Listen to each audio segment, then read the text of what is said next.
It is my opinion that you do not really understand the concept of banking. All the banks are broke.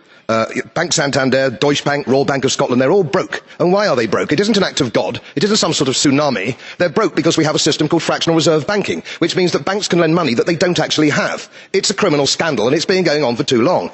And most of the problem starts in politics and central banks, which are part of the same political system. We have counterfeiting, sometimes called quantitative easing, but counterfeiting by any other name. The artificial printing of money, which if any ordinary person did, they'd go to prison for a very long time. And yet governments and central banks do it all the time. Central banks repress the amount of interest that rates are, so we don't have the real cost of money. And yet we blame the real retail banks for manipulating LIBOR. The sheer effrontery of this is quite astonishing. It's central banks that manipulate interest rates, Commissioner.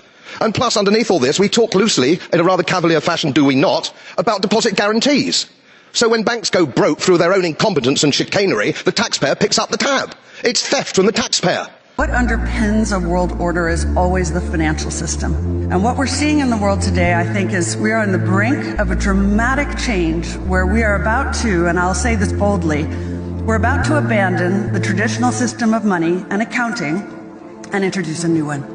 And the new one, the new accounting, is what we call blockchain.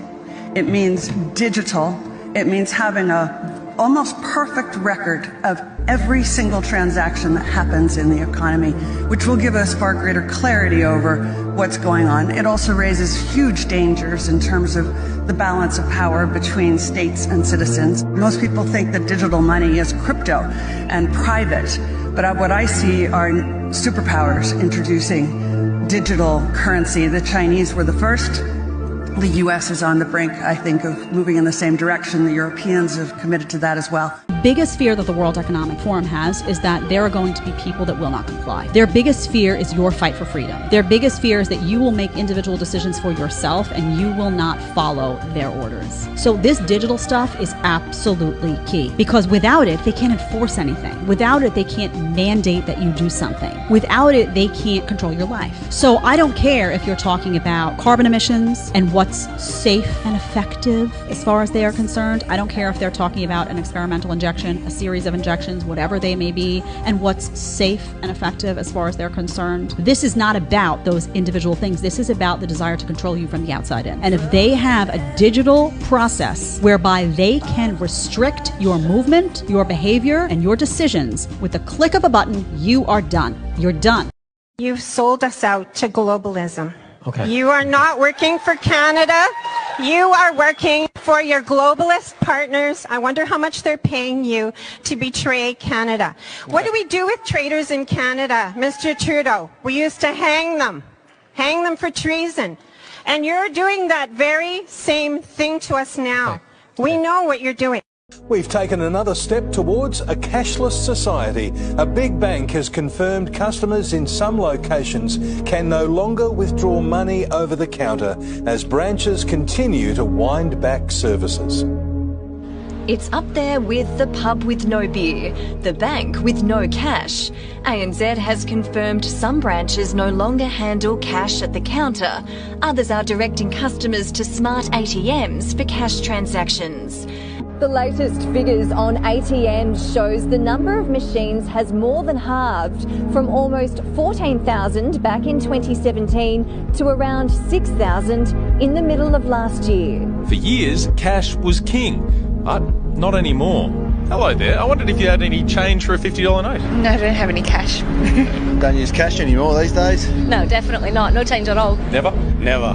Not having cash is much more convenient. For the first time since dollars and cents were introduced in the 1960s, Australia's cash supply is shrinking. We are becoming fully digitalised. We're still producing cash out there, but we're just becoming more reliant on other ways to pay. And this is what you would expect. In fact, it's a trend that's long been in the making. People should not be afraid of their governments. Governments should be afraid of their people. You think is coming is a recession. What your crazy friends might say to you is coming is maybe a depression. You'd be mistaken. Those are lies. What is coming is a collapse of the dollar. You haven't had one of those. We've never experienced the collapse of the dollar of the world's reserve currency. This will make us Venezuela. Make no mistake. If you want to be prepared, prepare yourself like people should have prepared in Venezuela. Soon, I don't know when, but it will happen overnight. Soon, everything will be collapsing, and the banks will close, and there will be chaos.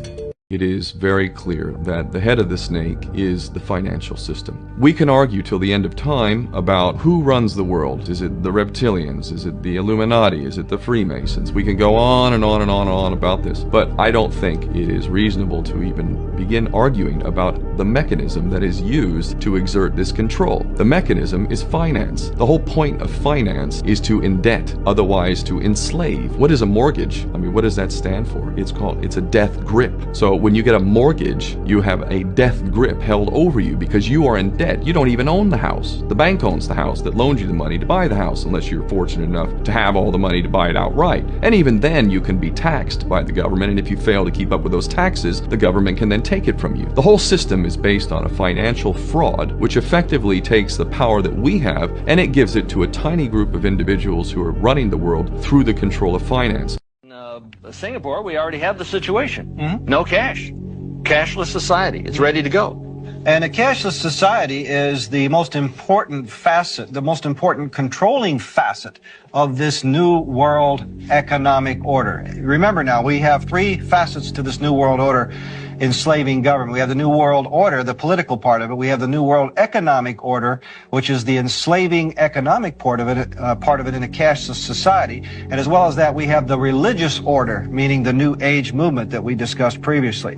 So this magazine now is a magazine published by another sub-organization of the Illuminati. The Futurist is a magazine designed to condition us to their plan that is coming. And in this one particular issue, you'll notice here that there's a symbol on the front. It looks like a dollar symbol, and you may not see that it's really an electronic circuit, meaning that the new money that's coming, and they say that here, is electronic money, not paper money, not coin money, but credits and debits. Electronic funds transfer in a cashless society, not just in the United States, but globally. Now notice on one of the prime articles here, it talks about a cash-free society. In other words, folks, there is a plan to take the entire globe cashless, according to information I've gleaned from research. Is if you have money in your bank account and the new rule is you're not allowed to transact further than 5 kilometers from your home, your card won't work more than 5 kilometers from your home. If they don't want you buying pizza, you can't buy pizza with money in your bank account or with your card. It is complete control, and it solves the taxation without representation problem, because if they want more taxes, they just come take it out of your account. So when the World Economic Forum said it's 2030, you have no assets and you're happy, what I hear is it's 2030, we took all of your assets and you're mind controlled. Okay?